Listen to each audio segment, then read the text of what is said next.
Homeless people had taken up residence in an abandoned warehouse surrounded by an old fence. They had been living there for a long time, setting up rooms for themselves. Among the residents was Andy, a 29-year-old who had considered this place home for many years. He shared the modest shelter with 15 other people. Although conflicts arose, the vagrants remained united. There were no alcoholics or worse among them. "Bob's already had a fever for 3 days straight. I'll get some medicine," Andy said firmly. "They won't help us. We're treated worse than dogs," another homeless man said hopelessly. "That's not true. Volunteers are noble people who help us from the heart. Without them, so many of our people would be lost." Andy trusted the volunteers and accepted their help.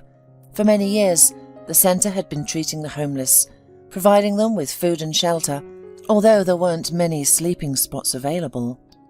Many homeless people did not believe in selfless work and refused to accept help, even in such situations.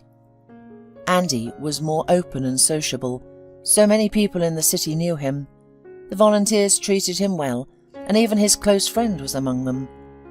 They had met Leela 7 months ago when she worked in the kitchen for the homeless, serving hot lunches on plates. The girl sincerely treated every dirty and bad-smelling person who reached out for food, showing no disgust or aversion.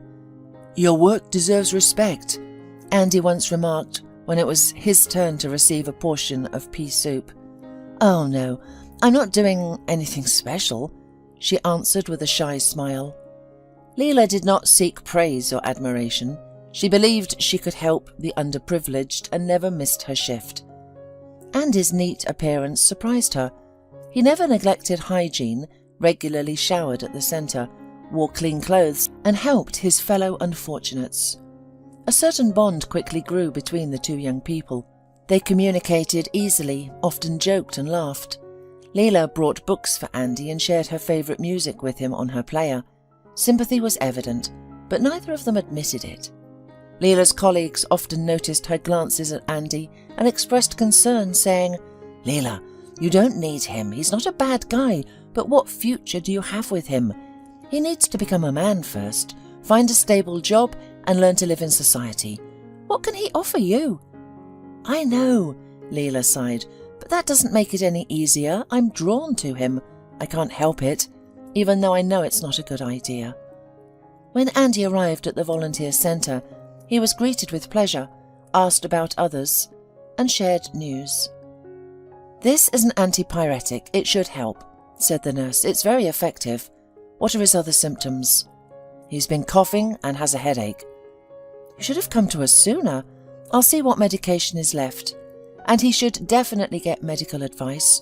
By the way, a woman asked for you. Go to Paul. He'll provide you more information." Andy was intrigued. Strangers rarely showed interest in him, especially women, and frankly speaking, he had never been pursued by romantic love or had a serious relationship. When he saw this woman for the first time, Andy couldn't believe it. She turned out to be a stunning young woman, around 26 years old, had a stylish short haircut, wearing a t-shirt adorned with rhinestones and leather pants. Large earrings adorned her ears and a small purse hung from her shoulder. As soon as she spotted Andy, she stood up from her seat and waved at him. "Good afternoon. Why do you need me?" asked Andy. "Hello," replied the guest, extending her hand for a shake. "I'm Marilyn. You're probably surprised by my appearance, but don't be afraid. I'm not from any service." "It sounds strange. Why all of a sudden do you need me?" Andy looked at the unfamiliar beauty with disbelief. "The thing is, I started donating to this centre not long ago, so I couldn't help but be interested in its wards, so to speak. First of all, Paul told me about you. You're young and good-looking, and unlike your fellows, you don't spoil your life with stuff like alcohol." "I haven't had a lot of bad luck in life like others," Andy said, becoming serious. "Many people who drown their sorrows in alcohol have seen a lot, and it's not for you or me to judge them."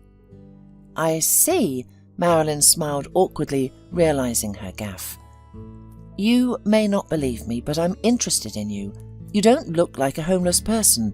You look good, like a normal person. I didn't mean to offend you." She immediately managed. "I apologize for the careless words." Andy didn't understand what was going on. Why was some rich woman interested in him? Why praise him or apologize to him? Such a thing was almost uncharacteristic of people in her circle. Andy had met with such people before. They did not count the homeless as people and treated them as if they were garbage. However, Marilyn, she behaved differently. She was different. "I was struck by how conscientious you are," Marilyn continued. "People like you bring back the faith that things can still be fixed. People don't dare to support volunteers. They think that charity is a scam and that the organisers are just pocketing their money. Now I see my donation is going to a good cause. I wanted you, as the most conscientious among your friends, to encourage them to live a normal life. If you get a job and get cured of all addictions, I thought it would be a great example and encouragement to them." Andy knew that some of the wealthy sponsors were involved in supporting volunteer organisations only for the sake of their own image or tax reduction, but they did not interact directly with the homeless. Marilyn seemed smart and sensitive, and it was even strange that a woman dressed so daringly could sympathise with someone and genuinely be eager to help the underprivileged. "Would you mind going out to lunch with me?" Marilyn brought him back to reality. "Everyone is looking at us here, and I'd like to get to know you better." Andy was confused because Layla, who was standing nearby, heard her words. He looked at his friend, afraid that she would be against his walk with Marilyn, but Layla only nodded with a barely perceptible smile. Even if she was jealous, she had no right to forbid him anything.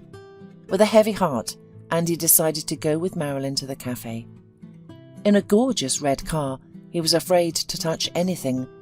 Marilyn drove confidently but smoothly. Even though her companion felt timid next to her and was well-groomed and well-to-do, it did not matter to her. She did not treat Andy with condescension. Soon Marilyn parked in front of a chic establishment with glass windows. Inside there were round tables with lamps hanging low over them. Each of them was covered with a white tablecloth and a vase of fresh flowers on top. Cosy sofas were with velvet cushions. Andy had never been near such establishments. Their employees usually chased away vagrants, so they wouldn't dare bother their well-to-do customers. "This place is delicious. You'll love it," winked Marilyn. "I'm sure I will," the man muttered, his heart racing. Andy once again felt like a homeless kid who couldn't afford anything but a stiff bun and a glass of tea. "Don't worry," Marilyn remarked, seeing his confusion. "I've invited you, so I'm paying. It's not difficult for me, so choose whatever you like." The woman confidently called the waiter, ordering one dish after another. Just the names made Andy's stomach twist with hunger spasms. Soon several plates with various dishes and glasses of red wine could hardly fit on the table. "Shall we drink a little to get acquainted?" Marilyn suggested. "I'm not a fan myself, but a good drink will relax you." "Thank you, I don't drink," Andy objected, but still gave in to the entreaties. He didn't feel comfortable forcing Marilyn to fuss with him. The wine really distracted Andy from his anxious thoughts. He was able to forget about his position and Marilyn's status. The conversation flowed easily, and the topics came up naturally. It was a long time since he had felt so free when talking to someone who was an outsider. "You look a lot like my ex-husband, David," she shared. "True, in character you are quite different. I loved him very much and did not notice the obvious. He was a womanizer and a traitor," said Marilyn sadly, looking away. "He cheated on me with his secretary. Can you imagine? And she got pregnant. I didn't even know he wanted a child until his girlfriend showed up at our apartment. She started telling me how long David had been cheating on me with her, that he was afraid to divorce me. I was shocked." Marilyn stopped trying to suppress the tears. Andy was struck by her frankness. A glass of wine had had an effect on her. "I'm sorry this happened to you. Even though I've only known you for a couple of hours, You don't deserve to be treated like this. I don't understand why people can't be honest with each other. Why can't people work things out humanely? Admit you're in love with someone else and then ask for a divorce. Things happen in life, I know, but it's important to be human. I may disappoint you, but I want to get back at him. It hurts me to accept betrayal, and you can help me. Marilyn looked at him pleadingly. Please listen. Nothing serious will be required of you. I just want to introduce you to my friends and attend a couple of events together as if we are in love. I want people to see us together, you know? I want people to realize that I'm not alone anymore, that I haven't grieved long after my divorce, and I've already moved on. What kind of fiancé am I? Look at me. I don't belong in high society, and my manners are so bad, I will definitely give myself away. Andy was frightened. Now he understood why Marilyn had paid attention to him. It's not a problem. With my money, I'll fix you up in no time. You'll look like a noble. I only need to post pictures with you on social networks to let everyone know about us and nothing else. It won't affect you at all, and I really need it. Andy didn't like the idea at all, but the wine confused his thoughts. He couldn't agree, but he also couldn't refuse. Marilyn was very persistent. She looked at Andy so tearfully that he gave in. Okay, I'll go along with it, but not for long. I'm not losing anything, am I? He replied with a sigh. That's right, sweetie. You'll even like it. She winked at him. Since Andy had agreed to help, he had a new life. At first, that same day, he went to the hospital for a medical checkup. Don't take offence, it's better for both of us, insisted Marilyn. I want to know who I'm letting into my home. I understand. I'm not offended at all because that's actually good for me. It's been a long time since I've been to a doctor. I don't have access to such an examination. Marilyn's house turned out to be gorgeous. It was a 2-story modern house, furnished with the latest technology. Inside, there was no unnecessary decor. Everything was in its place. Comfortable furniture, fine pile carpets, and light-coloured walls. Wow, did you really earn it yourself? Andy gasped, not thinking that he was asking an indecent question. You're funny, she laughed, seeing nothing special in her luxury. I inherited money from my parents, so I don't have to worry about it. Choose any room on the 2nd floor. Everything is prepared for your comfort. You can use all the appliances and take whatever you want from the fridge. I'm away a lot, so you'll have to find your own entertainment. There's a pool in the backyard. You can swim. Collapsing onto the wide bed with the orthopedic mattress in his new bedroom, Andy couldn't believe his luck. Had he really gotten himself into such a mess? And would he at least live a luxurious life for a little while? Marilyn turned out to be very kind and attentive to him. For an orphan who had escaped from an orphanage many years ago, such an arrangement seemed incredibly surreal. Andy remembered perfectly his hungry childhood when he first found himself on the streets. They tried to involve him in many illegal activities, but his intuition had saved him many times from danger. Even though he did not like to be involved in dubious things, he was ready to help Marilyn. Meanwhile, she took good care of Andy. She started taking him to beauty salons for manicures, pedicures, and spa treatments to improve his skin and body. She even made him do sports with a personal trainer. I feel like a Hollywood star, Andy often repeated when he was surrounded by lots of beauty specialists and Marilyn critically examined their work. This must be like a movie scene for you, Marilyn smiled kindly at him. We'll stop by my ex-boyfriend's hairdresser today. We need to fix your unruly hair. At the barber shop, there was a conflict that made Andy question Marilyn's true character. When the barber started shaving Andy's temples and the back of his head for a trendy haircut, leaving long hair on top, Andy protested. It doesn't suit me at all. Do modern men really walk around like this? I do everything you ask, but this haircut is absolutely ridiculous. It's necessary for business. Marilyn cut him off, not willing to hear any further objections. But it's my body, isn't it? The reflection I see is not me. I don't like it. I don't want to be a laughingstock. Andy, don't argue. The haircut will be how I want it, and you'll just have to deal with it," Marilyn replied with irritation, reading something important on her phone.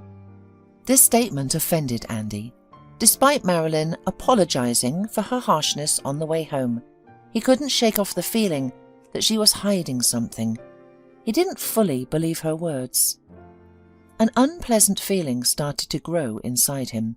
Perhaps Marilyn had a clear plan in which he was just an unwilling pawn. Andy shared his suspicions with Leela. At first, it was not easy for him to communicate with her. Considering he was living in the house of an attractive stranger, he felt guilty about something and didn't want to impose. "This whole thing seemed suspicious to me from the start," Leela said. "What do you mean?" Andy frowned like a child. "You see, rich women don't usually need—" "Homeless? I know without reminding you that I'm not her equal. For your information, I'm not trying to marry her," Andy replied, feeling offended. Leela quickly tried to calm him down. "Andy, you know that's not what I meant. It's not about you, it's about her. People like her can't be trusted. People like her are dangerous. Be on your guard. You never know what she's plotting." Leela said the last word with disdain, which didn't go unnoticed by Andy. "I miss you. I miss our conversations so much," he confessed suddenly. "As soon as I finish with her request, we'll meet right away," Andy promised, and felt relieved after talking to Leela. He no longer believed everything he saw or heard.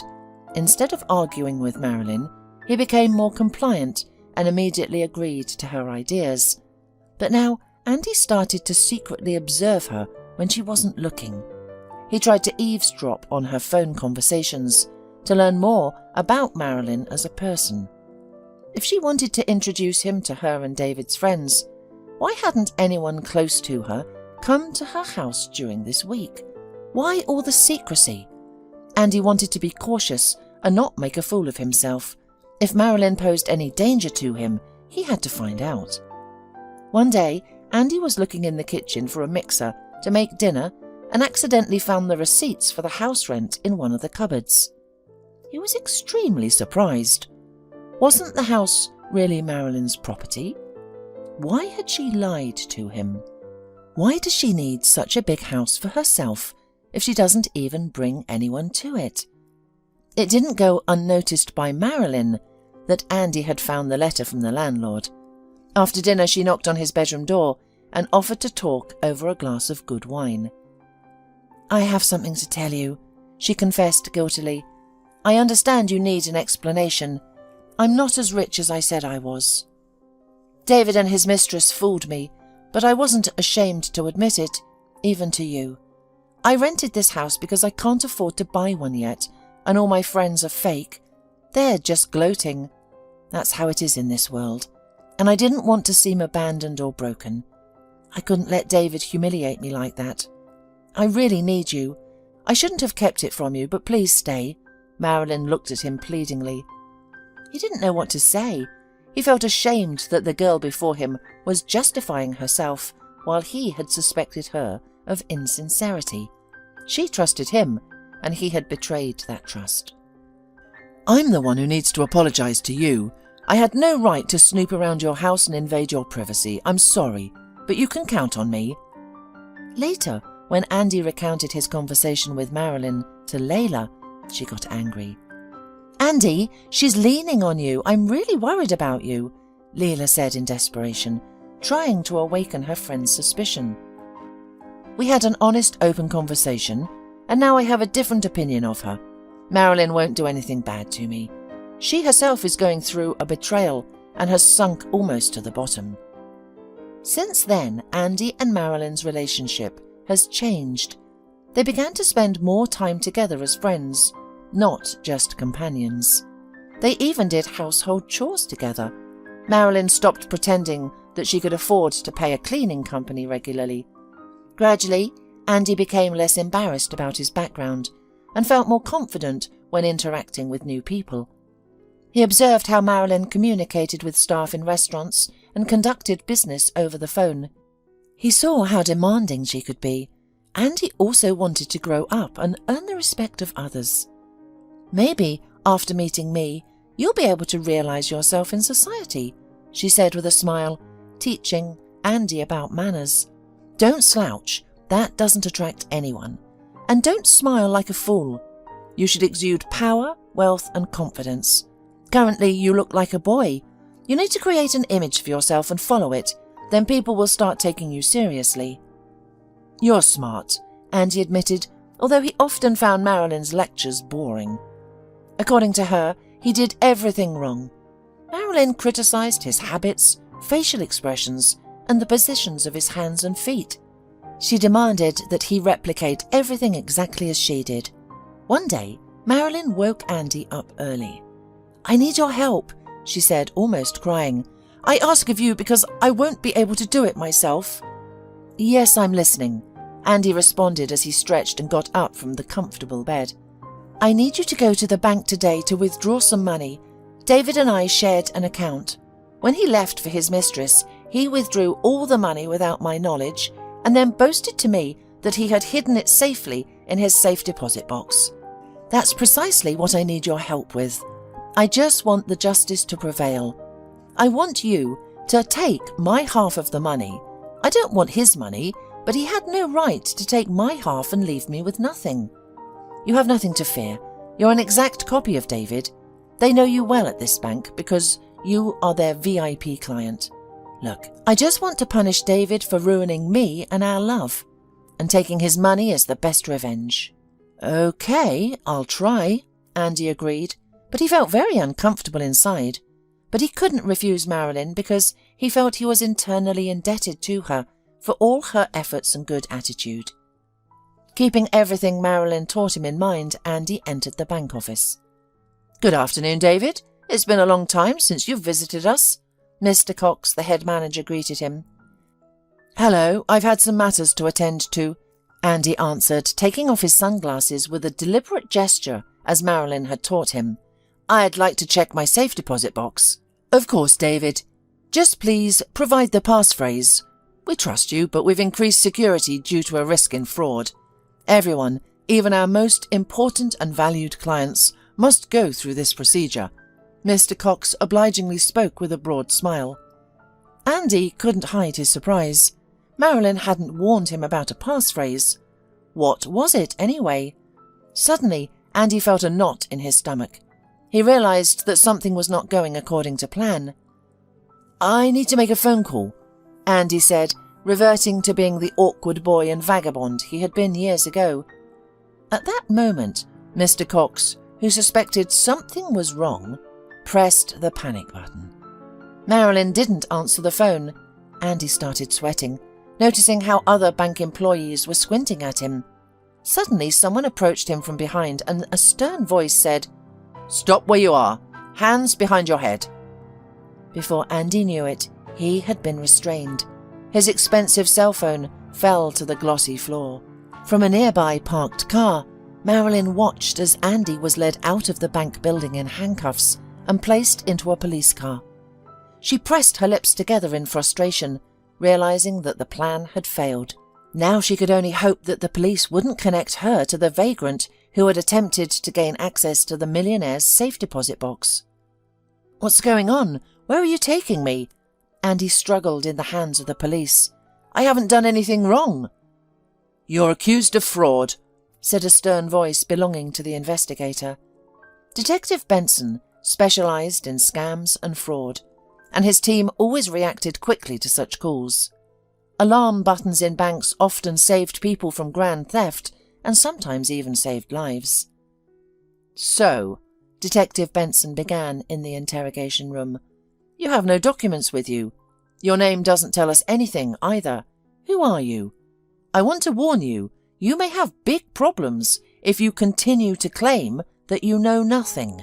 "But I'm really not a scum, and I didn't mean any harm. I came to collect money that rightfully and justly belonged to the deceived wife. Her name is Marilyn, and her last name... God, I don't even know her last name." Andy panicked even more. "She said it's an ordinary procedure. I didn't know it wasn't allowed. and I didn't know I was doing anything illegal. I would never have overstepped the law." Mr. Cox, who was watching the interrogation from the other side of the glass in the meeting room, explained to another policeman, "He's lying. This crook is dressed exactly like our client David Rutherford. The thing is, they really look alike. And he even copied his gestures, manner of speech, and style of dress. It's a clear fraud. It's just outrageous. What a fool you have to be to try something like this." "Mr. Cox, calm down. The theft has been prevented thanks to your vigilance." Meanwhile, Andy was completely confused. He began to recover from the shock, and his consciousness started to piece together what had happened. Marilyn had set him up. Leela was right. It was impossible to believe. From the very beginning, she had paid attention to him for a reason, but because of his resemblance to some millionaire. She was cruel, calculating, mean, and ruthless. Until your mysterious Marilyn is found, you are Andy, the main suspect. I advise you not to hide anything from me. As far as I know, there's no one to vouch for you. Your past lifestyle does not inspire any confidence." Andy deeply regretted that he had fallen for Marilyn's assumed kindness and tearful story. Andy knew perfectly well that people like him had bad endings in situations like this. Leela was horrified when she heard what had happened. She was alarmed that Andy had stopped contacting her.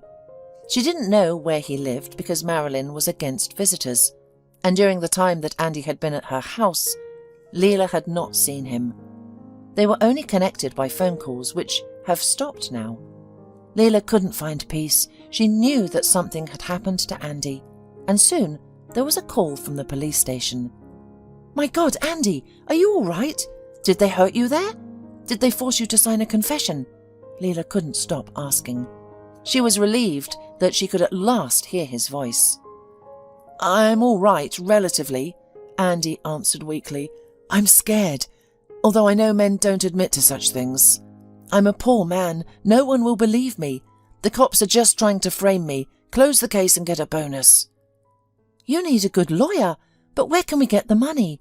Leela grabbed her head. "I'll borrow some. I'll ask the guys from the centre to take part in it, and we'll get you out. I won't let them put you in jail," she repeated through her tears. Soon, Leela came across an article on the internet from the city community, which stated that a homeless man pretended to be a millionaire to empty his safe deposit box. She couldn't believe her eyes when she saw a picture of that wealthy man, who looked extremely similar to Andy. After finding out more about David Rutherford, Leela learned that 4 months ago he had been in a terrible accident and fell into a coma, and soon she appeared on the doorstep of his parents' house. "Get away from here. Another journalist is looking for sensationalism," David's father shouted at her. No, I'm not a journalist. That's why I'm here. Please listen. Your son has a twin brother and he's in prison. There has been a terrible mistake. An innocent man may go to prison for someone else's crime, and he may be your son." Something in Leela's words made Mr. Rutherford stop, and he allowed her to enter. "David was not our biological child," Mrs. Rutherford said, wiping her tears with a handkerchief. "We adopted him when he was 2 years old. We had no idea that he had a brother." David's adoptive parents looked at the pictures of Andy on Leela's phone and could not believe their eyes. "So it's true then? The man they detained at the bank isn't a professional con man?" "I swear, Andy is a very good man, but he's too naive. No one can help him but you. If you knew him personally, you would never believe he would do such a thing. He has lived most of his life on the streets, but he has never stolen, and shares the little money he has with his friends and leads an honest life. Such people are rare among the homeless, believe me." The compassionate hearts of Mr. and Mrs. Rutherford trembled. They decided to visit the police out of curiosity to see David's potential brother. "My God, they really look identical," sobbed Mrs. Rutherford when she saw Andy. "Honey, we have to get him out at any cost. He seems to be the only relative of our David. We cannot let him be treated like this." But we don't know what kind of a person he is. Leela's story is not enough. I can see that she is genuinely concerned about him, but that's not the main thing," Mr. Rutherford replied. After the conversation with the investigator, many things became clearer for the Rutherfords. So far, Andy is the only suspect. Marilyn, who, according to him, is behind the Rutherfords, could not be found. She made a donation to a volunteer centre for the homeless, but her details turned out to be false. She was obviously well prepared, and the fact that Andy knew nothing about her except her name made it even harder. The investigator said, "So Andy is just a pawn, right?" Mr. Rutherford clarified. "We'll hire the best lawyer for him and get him released on bail. While you're working tirelessly, an innocent man is sitting behind bars, and the real swindler is walking free." Andy spent about another week in jail, and then he was released on bail. When Andy was released, Leela threw himself around his neck right in the courtroom. "Thank God you're free now," she clung to her friend. "I was so worried. I couldn't eat or sleep." "Thank you for believing in me, and thank you for not giving up on me. I was such an idiot to fall for the fairy tales of a beautiful life. I don't need anything without you." "There seems to be something we don't know." Mr. Rutherford coughed tactfully into his fist. Leela quickly stepped back from Andy and adjusted her clothes. "Andy, these are your alleged twin brothers' parents. They are the ones who got you out from behind bars." Thank you so much." Mrs. Rutherford couldn't help but hug Andy, as if he were her own son. "We are overjoyed that you are now free. We didn't know you existed." She and her husband offered Andy a place to live in the house where David had grown up. At first it was awkward for them to communicate, but they overcame it. They showed him pictures of his brother and told him about his life growing up. "I didn't know about David's existence. Why wasn't I told anything? I was too young to remember him. Why were we separated?" Andy wondered. He was amazed at how differently his and his brother's lives had turned out. "We should talk to the headmistress of the orphanage. She is quite active and is aware of the lives of her students," Mrs. Rutherford suggested. "I don't know if it was legal for them to keep you from us, but what she did was inhumane. She deprived you of the opportunity to grow up in our family. We would have taken both of you. David was such a lovely baby." Mrs. Morland, the director of the orphanage, was about to leave her office. It was clear that she took personal pride in the successful lives of her pupils and graduates. One wall was adorned with portraits of accomplished persons, including David Rutherford. Throughout her many years in this position, Mrs. Morland had witnessed a great deal. She believed that she was doing an excellent job by pursuing what she considered to be the right policies. When David's parents entered her office, she immediately recognized them, but mistook Andy for David. "I'm very proud of your son," she said in an ingratiating tone, knowing that there were wealthy people in front of her. "David, you were such a clever boy." "Thank you, but I'm Andy, the very twin brother whose existence you didn't inform these people about. You illegally separated me and my brother." "Good heavens!" cried the headmistress, already struggling to bear the shocks of life, and collapsed into her chair. Grasping her heart, she wailed, "How could this be? Did fate try to bring you two together?" "Exactly, fate. There's no other way to put it," replied the angry Mrs. Rutherford. "I heard what happened to your David, but I thought he had recovered. What a tragedy. But at least now the family is all together." Mrs. Morland tried to salvage the situation. "You've almost lost one son, but gained a second. God is watching over your family." "How could you live peacefully knowing that you had ruined one child's life? Why did you keep him from us?" Mrs. Rutherford persisted. "We could have given him a better life. He wouldn't have had to wander the streets feeling so lonely. He had a brother, his own flesh and blood, and you took that away from him." Forgive me, Mrs. Morland cried, taking her hand. "I have done this to other children too. Many families before you refused to adopt both siblings, so both stayed with us. But I wanted to do what was best, to give at least one of the brothers a chance to find a family. I understand how tragic your fate was after you ran away. I understood you were wandering the streets, but please forgive me. I am guilty before you. Mrs. Morland's tears were interrupted by a phone call. It's my daughter. She's waiting for me downstairs. I'm just about to leave. Joan and I are in a hurry to catch her train. She's going to the capital on a business trip. I have to end our conversation. I'm really sorry. When Andy, accompanied by Mrs. and Mr. Rutherford, went outside, he froze in place. Standing next to the silver car was Marilyn. Only her hair was different, no longer dark and short. A light breeze was gently blowing through her long blonde strands. As soon as their eyes met, Marilyn started running. "Stop!" yelled Andy, startling David's parents. "Stop, you evil woman!" "Andy, where are you going?" shouted Mrs. Rutherford after him. Marilyn ran as if she were mad, but Andy was faster. He grabbed her arm, threw her to the ground, and held her down with his foot to prevent her from kicking. "I've got you, you swindler! Now you'll pay for everything!" Mrs. Morland, witnessing the scene, shouted in an unrecognizable voice. "What do you think you're doing? Quickly, let go of my daughter! Get your hands off her!" "She's your daughter?"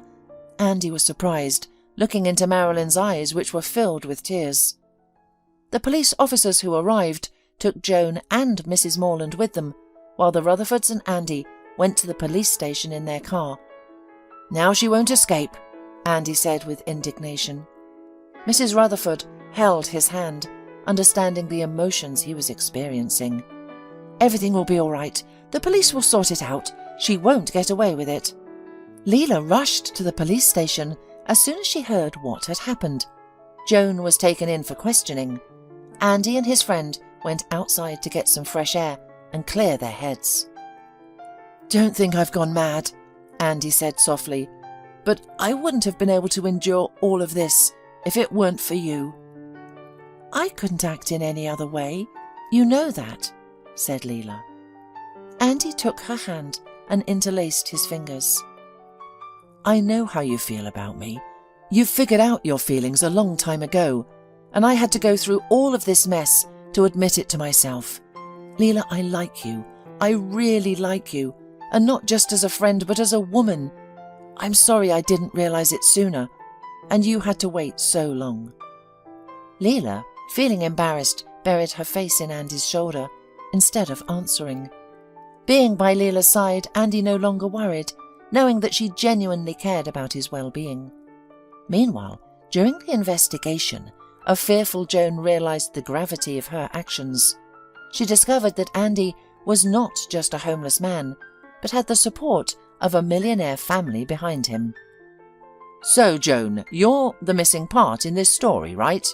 Detective Benson asked sternly as he sat down opposite her. "You were captured by the cameras at the volunteer centre on the day you met Andy. Additionally, you were recorded by the car's video recorder near the bank on the very same day when Andy, acting on your tip-off, attempted to access the contents of David Rutherford's safe deposit box." The investigator's harsh tone and the oppressive atmosphere of the interrogation room brought Joan, who was already emotionally unstable, to tears. "Yes, it's me. Andy had no idea. I don't want him to get hurt because of me. I didn't realize how serious it was. I know it sounds foolish. I understand that it's illegal, but I got confused at the moment and I acted on impulse," Joan confessed. The woman went on to provide a detailed story. "I worked in a cafe opposite that bank office, and I saw David Rutherford many times because he used to come in for coffee. One day my mother, who worked as the headmaster of the orphanage, told me terrible news about one of her wards, who had been adopted many years ago. She showed me his picture and I recognized David. Then my mother told me in confidence that he had a twin brother who had run away from the orphanage many years ago and had never been found. I didn't have any plans, but I decided to look around the shelters, and one day I saw Andy. That's when I had this stupid plan. I don't know what came over me. Something just kind of messed with my mind. Now I sincerely repent for what I did," Joan revealed. "I rented a cottage and a car to match my image as a wealthy girl. It was surprising to see how kind and polite he was. I had expected him to be dumb and drunk like a cork. I had prepared the story of the ex-husband in advance and rehearsed it in front of the mirror multiple times to sound convincing. I even learned how to cry on command. It wasn't difficult to charm Andy. He's truly a kind-hearted guy, sensitive but also very naive. He seemed like he had resigned himself to his homeless life. At some point he began to suspect that I was leading him on, but I played on his sympathy, melting his heart once again. In a way, we were in similar situations. He was living without a home, and I was supposedly deprived of it by my ex-husband." A criminal case was opened against Joan, and all of her testimonies were thoroughly examined. As a result, Andy was finally cleared of all charges. Joan awaited her first hearing while Andy and Leela spent most of their spare time at David's hospital. "Sometimes I'm scared by how similar you two are. Do you think he will wake up?" Leela asked in a hushed voice, brushing her hair away from David's forehead. "I really hope that you two recognize each other. Judging by his parents, you can tell they raised him to be a good man." "Yes, the kind of man who makes millions in his 29 years, Andy exclaimed. "He'll make me feel like a failure." "That's not true," Leela interrupted. "Don't ever talk about yourself like that. You haven't lived his life, and he hasn't lived yours. Please keep in mind that he grew up surrounded by love and affection, while you only received hardships from fate." As the lovers argued, David twitched his finger. His eyelashes fluttered, and his pulse quickened. "Oh my God, he's opened his eyes!" exclaimed Leela, and David quickly pressed the button to call the medics. A nurse rushed in and began to soothe David while monitoring his vitals. "David, you're in the hospital. Welcome back. You're awake from your coma," the nurse informed him. "Who is he?" wheezed David, pointing a trembling finger at his double. "You'd better leave," the nurse requested. But when Mr. and Mrs. Rutherford arrived at the hospital, they filled David in on everything. "I missed so much news." The man weakly smiled at his parents. Occasionally he glanced at his brother, hesitant to speak openly to him. "Don't be afraid of me. I'm used to having a twin, and this is a new experience for you," Andy said to David. "If it's difficult for you, I can stay away for a while. You have a lot to discuss with your family." No, stay. I just need to get used to it." After a thorough check for any lingering effects from the coma, David was deemed healthy, but he still needed some time under medical supervision.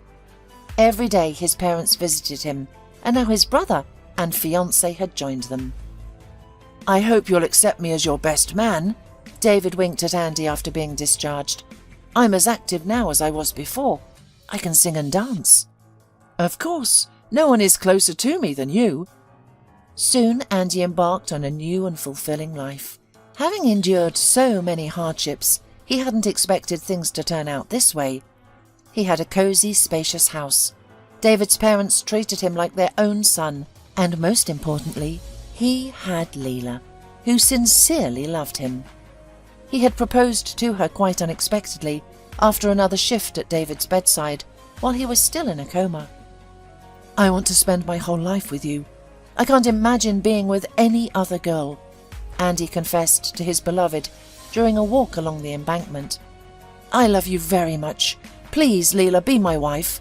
I promise you won't regret it." When Andy presented a modest ring in a blue velvet box, she cried out, "God, of course, yes, I agree." With a shaking hand, Andy slipped the ring onto Leela's finger and kissed her hand. From that moment on, they were inseparable. Only their closest friends were invited to their wedding. Many volunteers who knew Andy and Leela toasted to the happiness of the newlyweds. They also invited some homeless people to the wedding, ensuring they looked presentable. "I'll never forget where I was raised," Andy vowed to them, and he kept his word.